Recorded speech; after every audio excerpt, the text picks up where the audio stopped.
आज है 30/11/99 की अव्यक्त वाणी। हेडिंग दिया है 5 विधानर बनने के लिए सर्व खजानों के खाते जमा करो।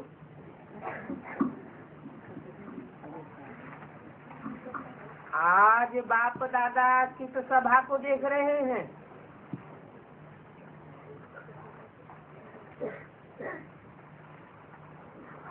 आज की सभा में हर एक बच्चा हाईएस्ट और अविनाशी खजानों से रिचेस्ट है। कौन से बच्चों की बात हो रही है?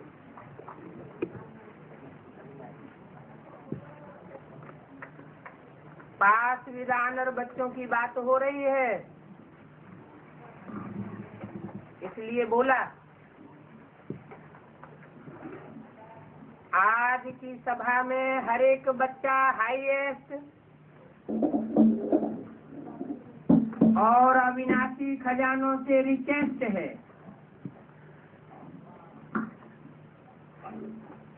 हाईएस्ट बच्चा भी है,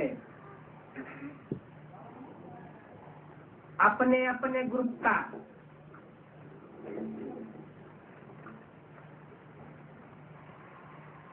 अपने अपने धर्म का,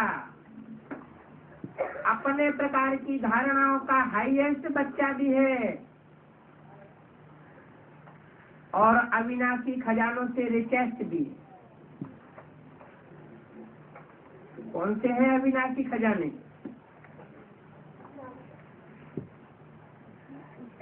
बाप के दिए हुए ज्ञान रतन ही उन बच्चों के अविनाशी खजाने हैं, जिन खजानों से अकूत शक्तियां प्राप्त होती हैं।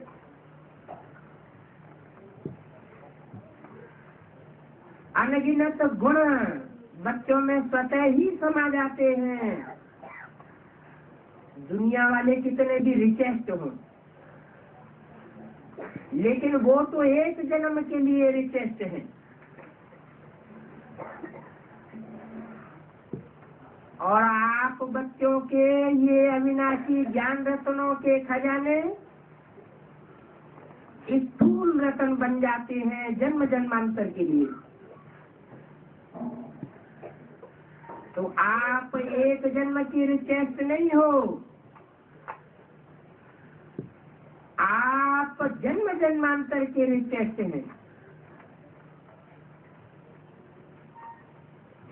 दुनिया वालों को तो एक जन्म भी रिचेस्ट रहेगा या नहीं रहेगा ये भी निश्चित नहीं है।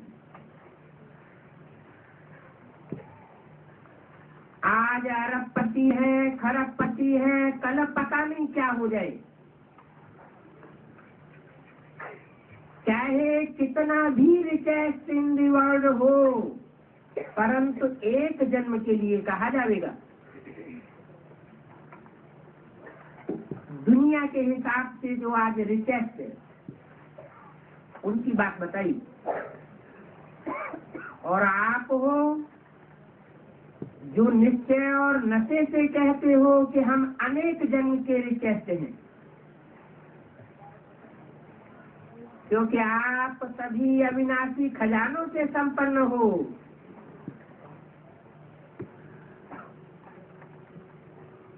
आप सभी जानते हो कि हम इस समय के पुरुषार्थ से एक दिन में भी बहुत कमाई करने वाले हैं। क्या कहा? जैसे जैसे ज्ञान सूर्य के उदय होने का टाइम नजदीक आता जाता है, वैसे वैसे एक एक सेकंड की वैल्यू पुरुषार्थ की बढ़ती जाती है। इसलिए बोला कि आप सभी जानते हो कि हम इस समय के पुरुषार्थ से एक दिन में भी बहुत कमाई करने वाले हैं। जानते हो कि एक दिन में आप कितनी कमाई कर सकते हो? ये जानते हो? ये हिसाब जानते हो ना? गाया हुआ है। क्या गाया हुआ है? अनुभव है एक कदम में पदम। तो एक दिन में बाप द्वारा, बाप की नॉलेज द्वारा, बाप की याद द्वारा हर कदम में पदम जमा होते हैं। क्या अनुभव? कोई और गुरुओं के द्वारा नहीं, किसके द्वारा? एक ही दिन में बाप द्वारा और बाप की नॉलेज के द्वारा और बाप की याद के द्वारा एक कदम में पदम जमा हो जाते हैं। तो सारे दिन में जितने भी याद में कदम उठाते हो उतने ही पदम जमा कर लेते हो। तो ऐसा कमाई करने वाला, खजाना जमा करने वाला और कोई विश्व में होगा क्या? अथवा कोई है? सारे विश्व में चक्कर लगा करके आओ, सिवाय आपके इतना जमा कोई कर नहीं सकता। इसलिए बाप कहते हैं इस शेष स्मृति में रहो कि हम आत्माओं का भाग्य परमात्मा बाप द्वारा ऐसा श्रेष्ठ बना है। कैसा श्रेष्ठ? कि हर कदम में हमारे लिए कदम भरा हुआ है। एक दिन में भी कोई आत्मा लास्ट में आने वाली इतनी साथ जा सकती है कि अनेक जन्मों की कमाई नूध कर सकती है। अपने खजाने जानते तो हो ना?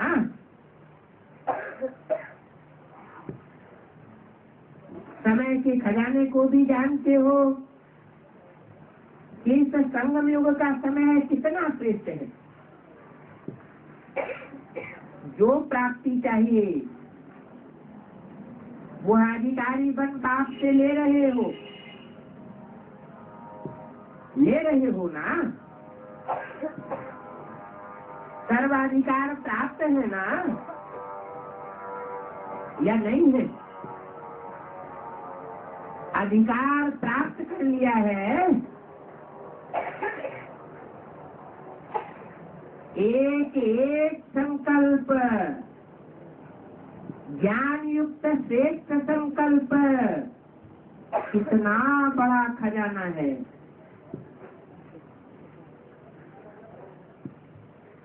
क्या गायन है संकल्प के बारे में? ब्रह्मा ने संकल्प से सृष्टि रची, सारी सृष्टि रच डाली। तो आप ब्राह्मण बच्चों के संकल्प में भी अपने अनेक जन्मों की सृष्टि रचने का भाग्य नुधा हुआ है। एक एक ब्राह्मण बच्चा ऐसा बड़ा सितारा है जिन सितारों में एक एक में दुनिया बसी हुई है। तो उस दुनिया को श्रेष्ठ बनाना ये आपके संकल्प में लुधा हुआ है।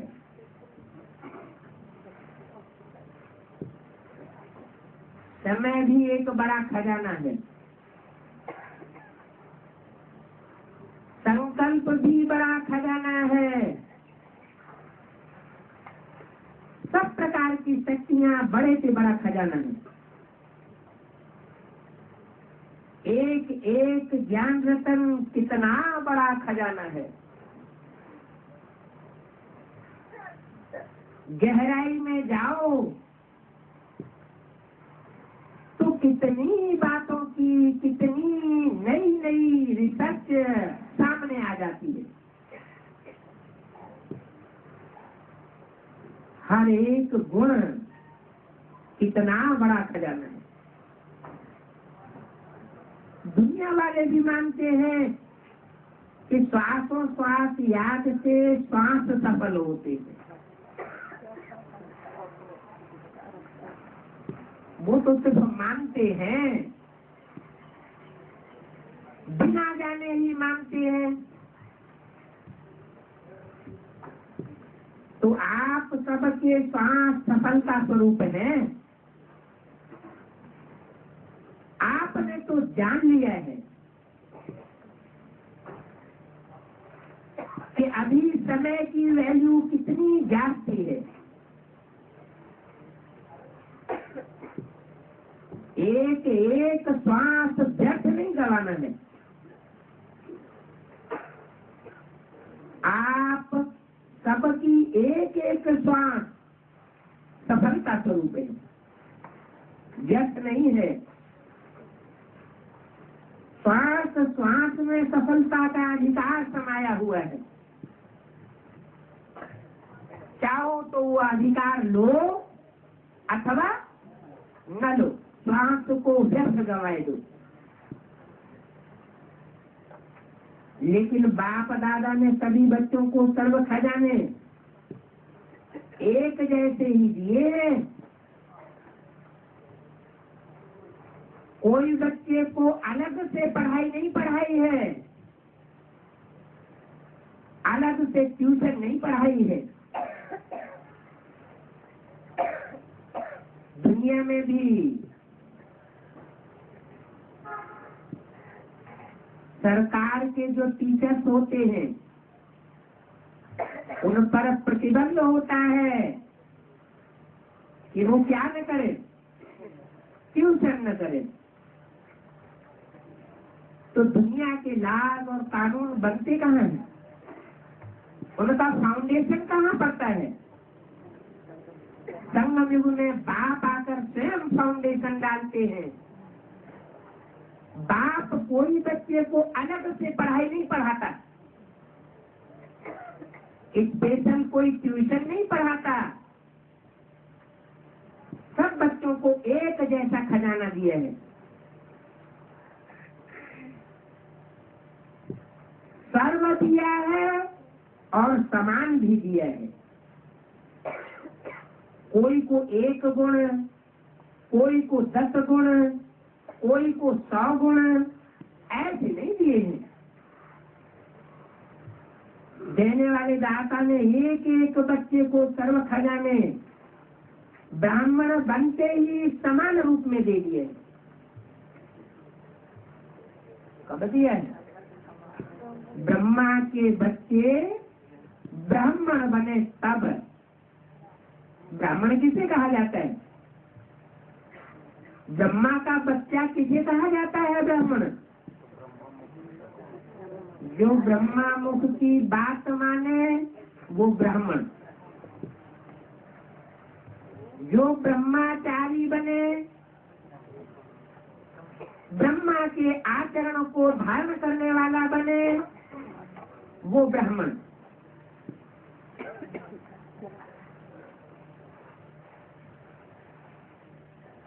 तो बोला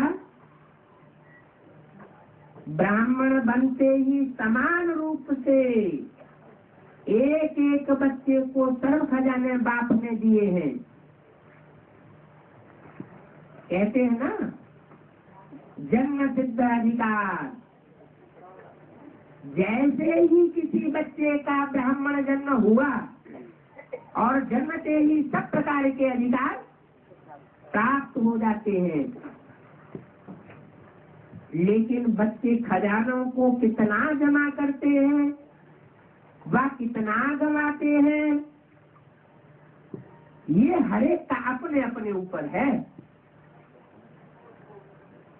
गवाना या जमा करना, हर एक को चेक करना है कि हम सारे दिन में कितना जमा करते हैं अथवा कितना गवाते हैं। चेक करते हो? चेक जरूर करना है। क्यों? क्योंकि एक जन्म के लिए नहीं है, लेकिन हर जन्म के लिए है। अनेक जन्म के लिए जमा चाहिए। तो जमा करने की विधि जानते हो? बहुत सहज विधि है। क्या विधि है? अनेक जन्मों की कमाई जमा हो सकती है। श्वास श्वास में, सेकंड सेकंड में। क्या विधि है? सिर्फ बिंदी लगाते जाओ। बिंदी याद है तो जमा होता है। जैसे स्थूल खजाने में भी कोई अंक के साथ बिंदी लगाते जाओ तो बहुत बढ़ता जाता है ना। तो ऐसे ही आत्मा भी बिंदी, बाप भी बिंदी, और ड्रामा जो बीत चुका, कोई कोई भविष्य के लिए ड्रामा यूज कर देते हैं, वो नहीं। ड्रामा किसके लिए? कब के लिए? जो बीत चुका वो ड्रामा, वो भी फुल स्टॉप। अर्थात बीती हुई बातों को बार बार याद करना, ये भी समय वेस्ट करना है। तो ड्रामा अर्थात बीता हुआ फुल स्टॉप, बिंदी। अगर हर खजाने को बिंदी रूप से याद करो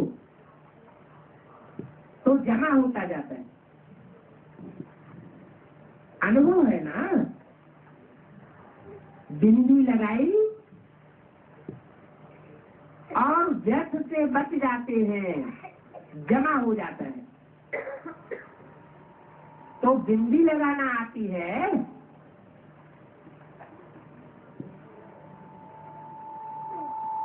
कि छोटी छोटी बातें लंबी करना आता है।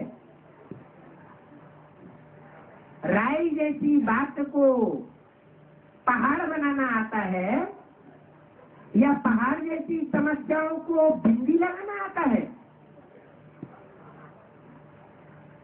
कोई कोई ऐसे होते हैं,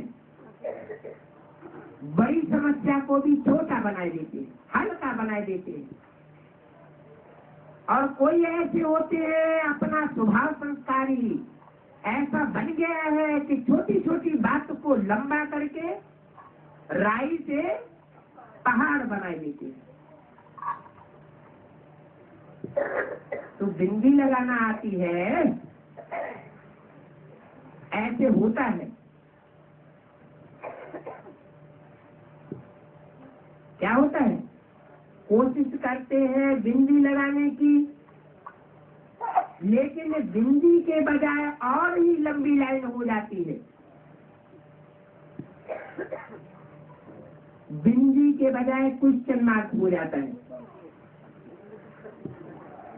बिंदी के बजाय आश्चर्य की लाइन लग जाती है।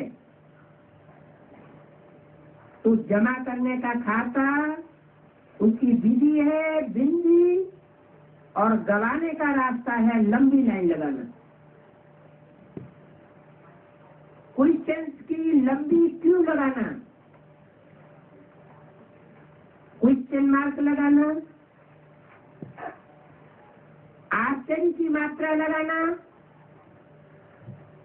ये सहज है अथवा बिंदी लगाना सहज है? बिंदी लगाना तो बहुत सहज है, एक बच्चा भी बिंदी लगा सकता है। फिर क्वेश्चन मार्क की लाइन लंबी क्यों हो जाती है? आश्चर्य की लाइन लंबी क्यों हो जाती है? अरे ऐसा भी होता है क्या? ऐसे क्यों होता है? जब ईश्वरीय परिवार है, ईश्वर डायरेक्ट पढ़ाई पढ़ा रहा है, तो ऐसे भी होता है क्या?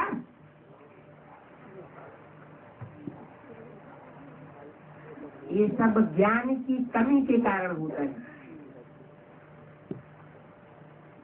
अगर ज्ञान पूरा ही रग रग में समाया हुआ हो, जो भी बातें बाबा ने बोली हुई है वो समय पर याद आ जाए, तो हर बात में समस्या स्वरूप न बन करके समाधान स्वरूप ही बनेंगे। और जब समाधान स्वरूप बनेंगे तो सहज ही बिंदी लग जाएगी। तो जमा करने का खाता है, विधि है बिंदी, और गवाने का रास्ता है लंबी लाइन लगाना।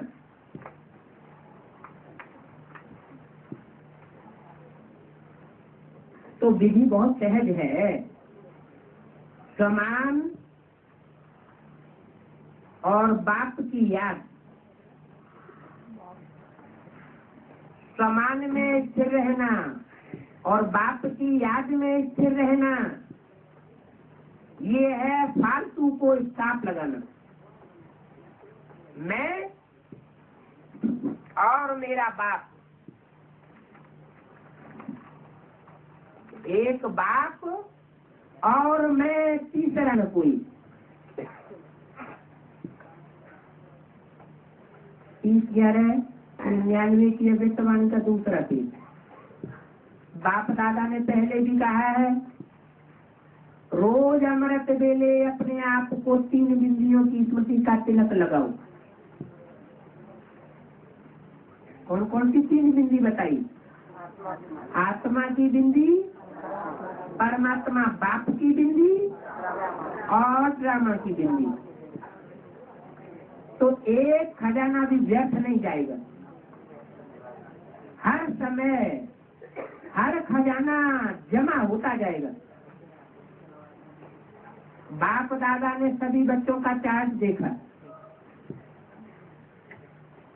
जमा कितना है, हर खजाने का चार्ट देखा। तो क्या देखा?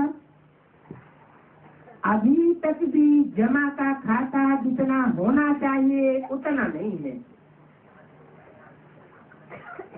समय, संकल्प, बोल, ये व्यर्थ चले जाते हैं। समय का महत्व चलते चलते कभी कम इमर्ज रूप में होता है।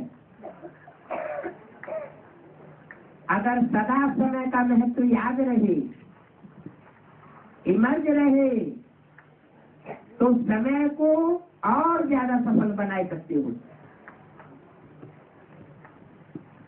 सारे दिन में साधारण रूप से समय चला जाता है, गलत नहीं लेकिन साधारण चला जाता है। ऐसे ही संकल्प भी बुरे नहीं चलते हैं, लेकिन व्यर्थ चले जाते हैं। 1 घंटे की चेकिंग करो, हर घंटे में समय या संकल्प कितने साधारण जाते हैं, ये चेक करो। जमा नहीं होते हैं। फिर बाप दादा इशारा भी देता है, तो बाप दादा को भी बहुत दिलासे देने लग पड़ते हैं। बाबा ऐसे थोड़ा सा संकल्प है बस, बाकी नहीं है। संकल्प में थोड़ा थोड़ा चलता है, आगे चलकर हम संपूर्ण हो ही जाएंगे, ठीक हो जाएंगे। अभी कोई अंक थोड़े ही आया है, अभी तो थोड़ा समय पड़ा है ना, तो समय आने पर संपन्न हो ही जाएंगे। लेकिन बाप दादा ने बार बार कह दिया है कि जमा का खाता बहुत लंबे समय का चाहिए, तब अंत मते तो गति होगी। अगर जमा का खाता अंत में संपन्न करेंगे, अंत में थोड़े समय के लिए संपन्न स्टेज होगी और समय आने पर ही बनेंगे, तो बहुत समय का जमा हुआ, ध्यान रखना, बहुत समय का जमा हुआ बहुत समय चलता है, और थोड़े समय का जमा हुआ संपन्नता का खजाना थोड़े जन्म थोड़े समय चलेगा। वर्षा लेने में तो सभी कहते हैं हम तो लक्ष्मी नारायण बनेंगे, कम नहीं बनेंगे। अगर हाथ उठवाएंगे कि त्रेता युग ही कोई बनेंगे, त्रेता युग में जाकर के जन्म लेंगे, तो कोई भी हाथ नहीं उठाता है। और लक्ष्मी नारायण बनेंगे तो सभी हाथ उठाए देते हैं। अगर बहुत समय का खाता जमा होगा तब ही पूरा वर्षा मिलेगा। अगर थोड़ा सा समय होगा तो फिर फुल वर्षा कैसे मिलेगा? इसलिए सर्व खजाने को जितना जमा कर सको उतना अभी से जमा करो, जमा हो जाएगा,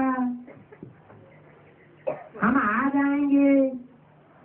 तो ऐसे गे मत करो, नहीं करना, अभी ही हमको करना है, ये दृढ़ता का संकल्प आ जाए। अमृत वेले जब बैठते हैं, अच्छी स्थिति में बैठते हैं, तो बहुत वायदे करते हैं, दिल ही दिल में वायदे करते हैं, बाबा हम यह करेंगे, यह करेंगे, कमाल करेंगे, कमाल करके दिखा देंगे।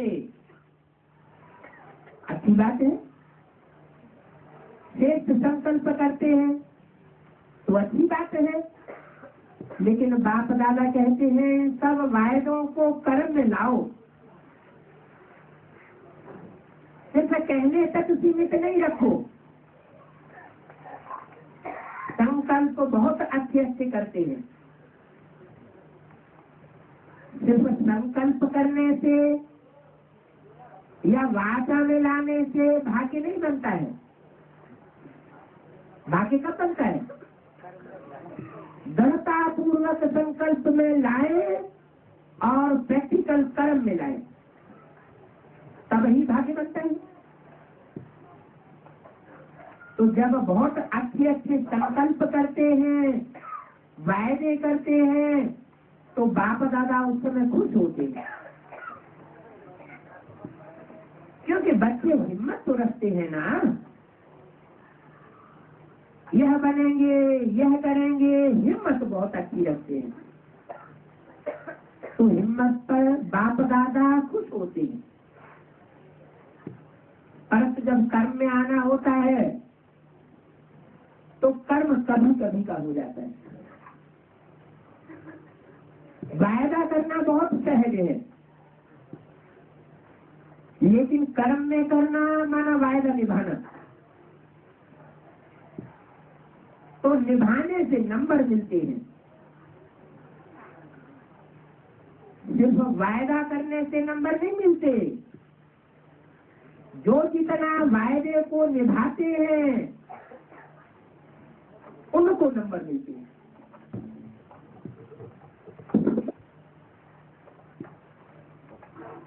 उनकी लिस्ट बहुत लंबी है,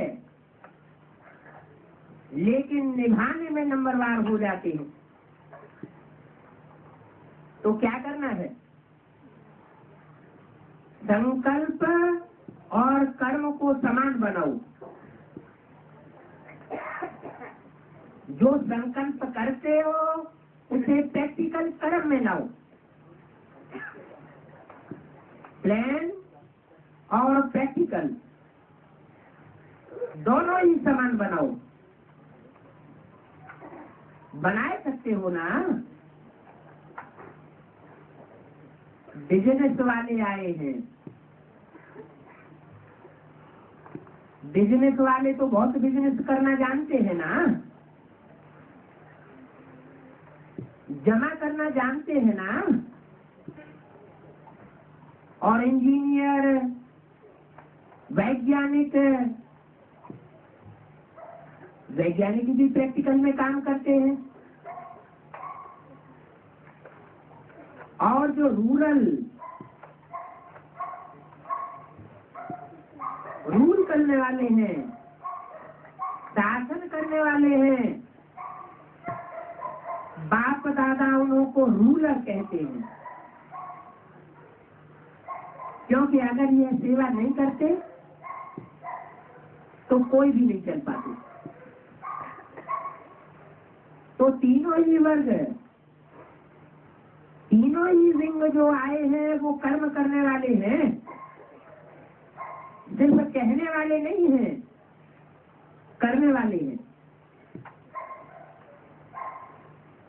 तो सभी वायदे कर्म में निभाने वाली आत्माएं हो ना,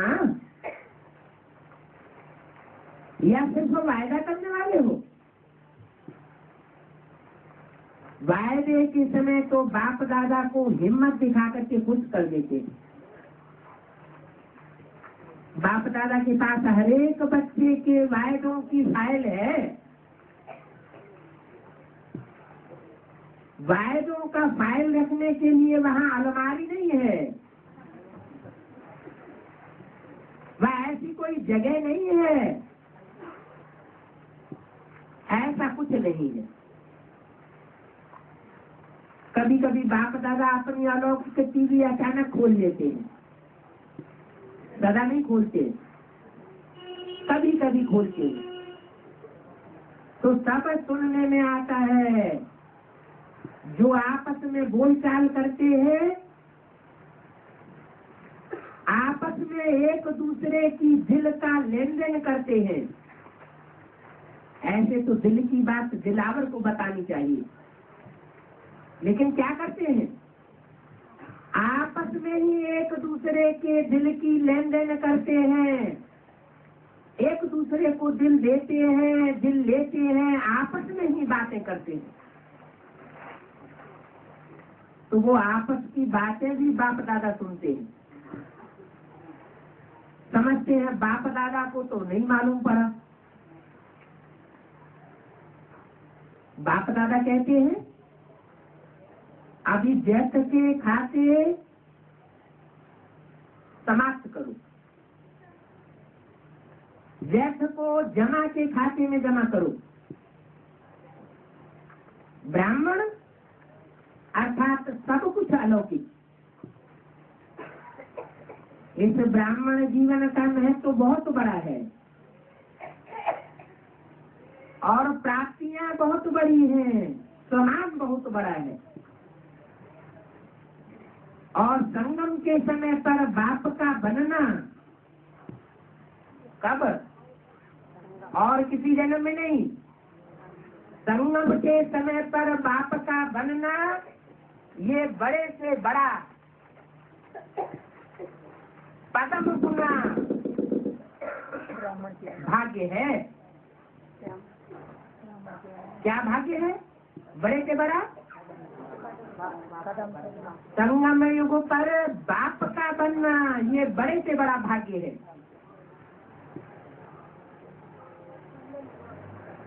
तो जो मुक्त है, बंधन मुक्त है, वो तो आराम से बाप के बन जाते हैं, बन सकते हैं। लेकिन जो बांधेली माताएं हैं, ये गृहस्थी की संभाल करने की जिनकी लंबी कतार है, छोटे छोटे बच्चे हैं, उनको तो बाप दादा भी सरेंडर नहीं करते।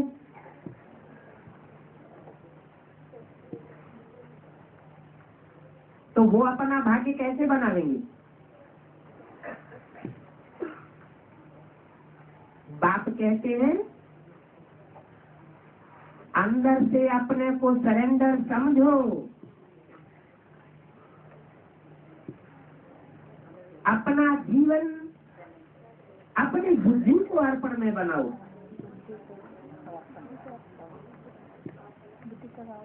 सब कुछ कोई बांध सकता है, लेकिन मन को कोई नहीं बांध सकता।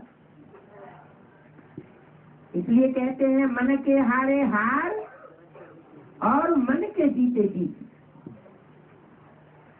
बाप दादा भी कहते हैं कि मन बाप को दे दो, बुद्धि का अहंकार बाप को दे दो।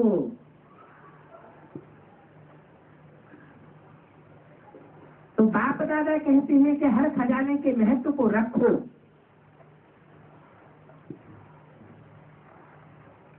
इस गारंटी की व्यक्तवाणी का तीसरा पेज, जैसे दूसरों को भाषण में संगम युग की कितनी महिमा सुनाते हो। अगर आपको कोई टॉपिक देवे कि संगम युग की महिमा करो, तो कितना समय महिमा कर सकते हो? 1 घंटा कर सकते हो? 30 बोलो। जो कर सकता है वो हाथ उठाओ। अच्छा भाषण कर सकते हो? किस बात का? संगम युग की महिमा का। तो जैसे दूसरों को महत्व सुनाते हो, महत्व जानते भी बहुत अच्छा हो। बाप दादा ऐसे नहीं कहेगा कि जानते नहीं है। जब सुना सकते हैं तो जानते तो हैं। संगम युग की महिमा और उसके महत्व को जानते तो हैं, तब तो सुनाते हैं।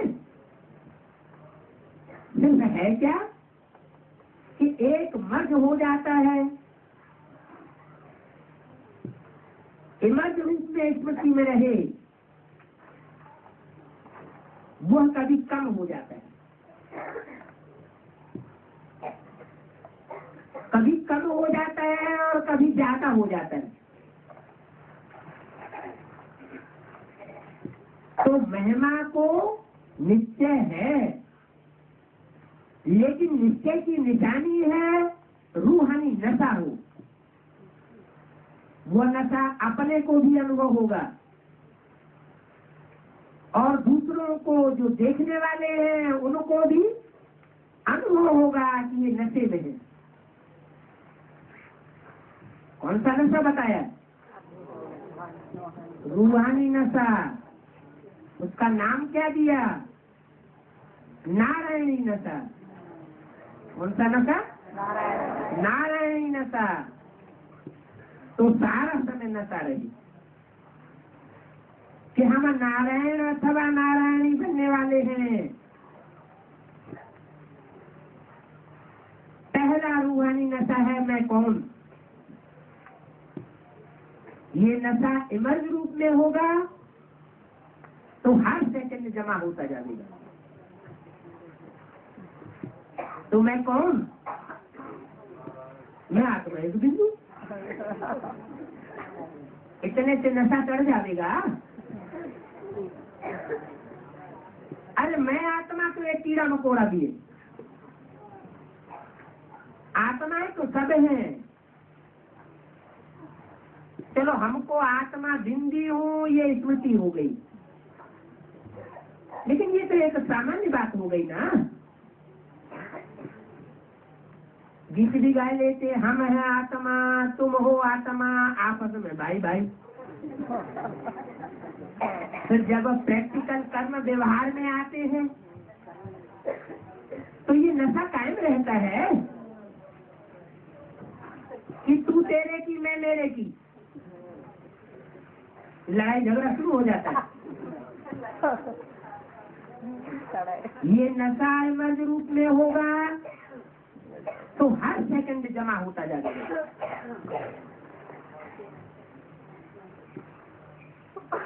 सदा काल का नशा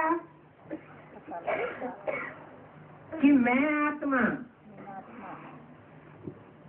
84 जन्म लेने वाली पक्का देवता आत्मा हूँ।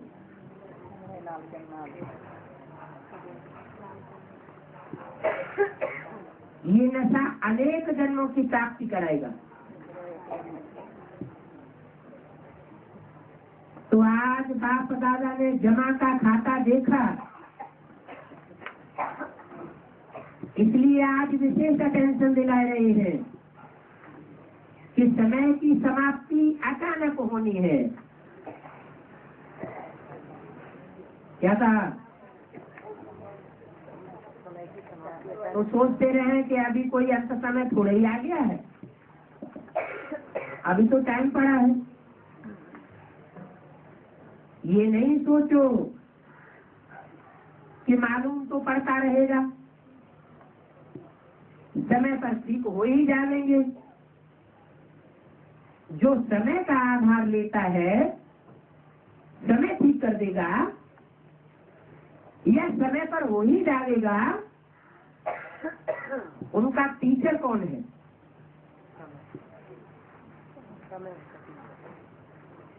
समय टीचर है अथवा स्वयं परमात्मा टीचर है? समय तो जड़ है, आत्मा चैतन्य है। जड़ समय चैतन्य आत्माओं का टीचर बनेगा क्या? अगर जड़ समय को टीचर बना लेंगे तो स्वयं की बुद्धि भी कैसी हो जाएगी? जड़ बुद्धि हो जाएगी। समय ठीक कर देता है या समय ठीक कर देगा, इस तरह जो समय का आधार लेता है कि समय पर हो ही जाएगा, उनको पढ़ाने वाला टीचर भी जरूर ऐसा ही होगा।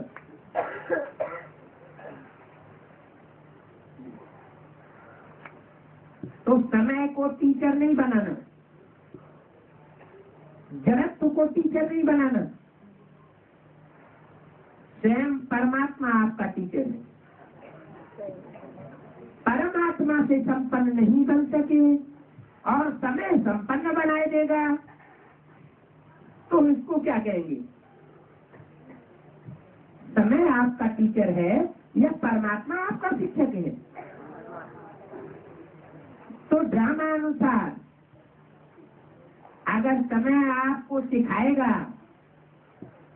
या समय के आधार पर आपका परिवर्तन होगा, तो बाप दादा जानते हैं कि प्रारब्ध भी समय पर मिलेगी, क्योंकि समय आपका टीचर है। समय आपका इंतजार कर रहा है, आप समय का इंतजार नहीं करो।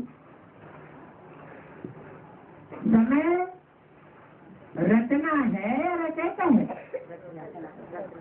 समय आपकी रचना है। कैसे?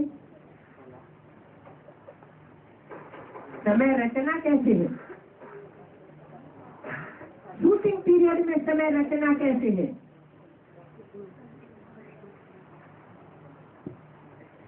शूटिंग पीरियड में बताया, पहले सतो प्रधान स्टेज, फिर सतो सामान्य, फिर रजो, फिर तमो। ऐसे 4 अवस्थाओं से आत्माएं गुजरती हैं। भले गुजरती हैं, लेकिन कोई आत्मा ऐसी भी तो है जो कलयुग में भी आकर के सुखी रहती है। मोस्टली नहीं रहती है, लेकिन कोई कोई आत्माएं हैं ऐसी तीव्र पुरुषार्थी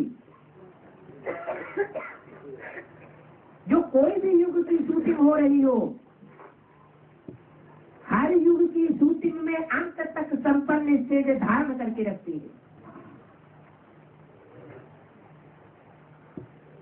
तो उनके लिए तो तामस नहीं आया ज्यादा, जैसे देवात्माओं के लिए बताया कि तुम बच्चे 3/4 हिस्सा इस ड्रामा में सुख भोगते हो, और धर्म वाले आधा सुख और आधा दुख भोगते। तो ये कर्मों के आधार पर है या समय के आधार पर है? कर्मों के आधार पर है। बाप के बच्चों ने डायरेक्ट बाप से कर्म की गुह्य गति का पाठ पढ़ा, धारण किया, तो बाप के जो देवी देवता सनातन धर्म वाले बच्चे हैं वो 3/4 हिस्सा सुख भोग सकते हैं। तो कर्म ही आधार हुआ ना। इसे साबित हुआ कि कर्म चैतन्य आत्मा करती है। अपने कर्मों के आधार पर हर आत्मा अपनी सात्विकता इकट्ठी करती है। तामस आना अर्थात दुख आना, सात्विक वृत्ति बनी रहना अर्थात सुखी लेना। तो आप मास्टर रचयिता हो, चाहे सुख की सृष्टि रचो और चाहे कलयुगी दुख की सृष्टि रचो, कलह कलेश वाली। तो रचयिता का इंतजार रचना करे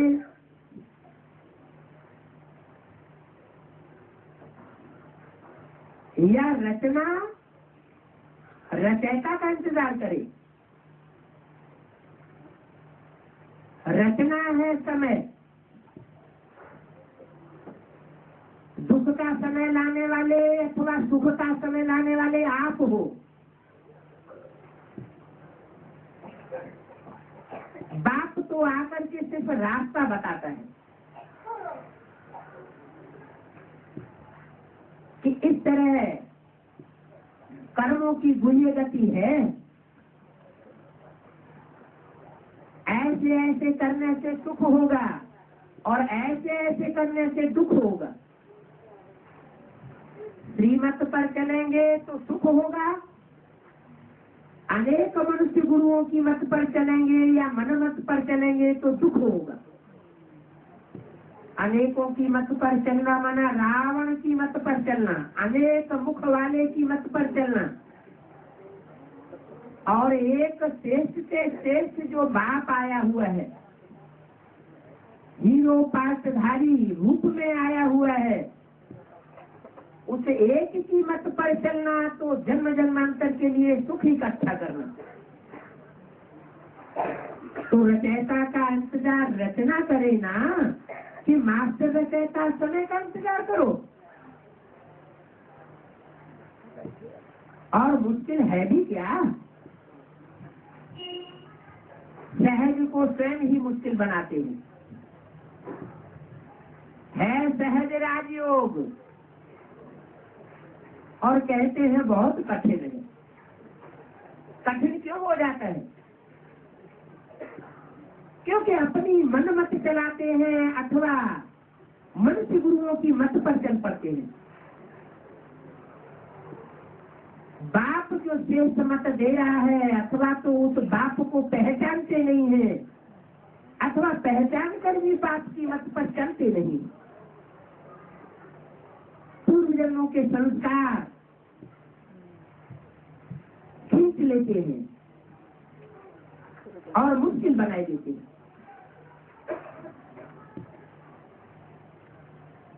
तो संस्कारों को को परिवर्तन करने की शक्ति अपने में धारण करनी है, फिर मुश्किल नहीं लगेगा। मुश्किल है नहीं, मुश्किल बनाए देते हैं। जब बाप कहते हैं जो भी बोझ लगता है वह बोझ बाप को दे दो। क्या बोझ कब लगता है? मेरा मेरा मेरा मेरा करने से बोझ लगता है, समस्या महसूस होती है, कठिन लगता है। सब कुछ तेरा, कुछ नहीं मेरा, सब कुछ बाप को सौंप दिया और अंदर से ये धारणा कर ली मेरा तो एक बाप, दूसरा न कोई। तो बोझ बाप को दे दो, वह देना नहीं आता है। बोझ उठाते भी हो फिर थक जाते, फिर बाप को लेना भी देते हो। अब हम क्या करें, कैसे करें? तो अपने ऊपर बोझ उठाते ही क्यों हो? बाप आफर कर रहा है, इस बात की आफर कर रहा है, अपना सब बोझ बाप के हवाले करो।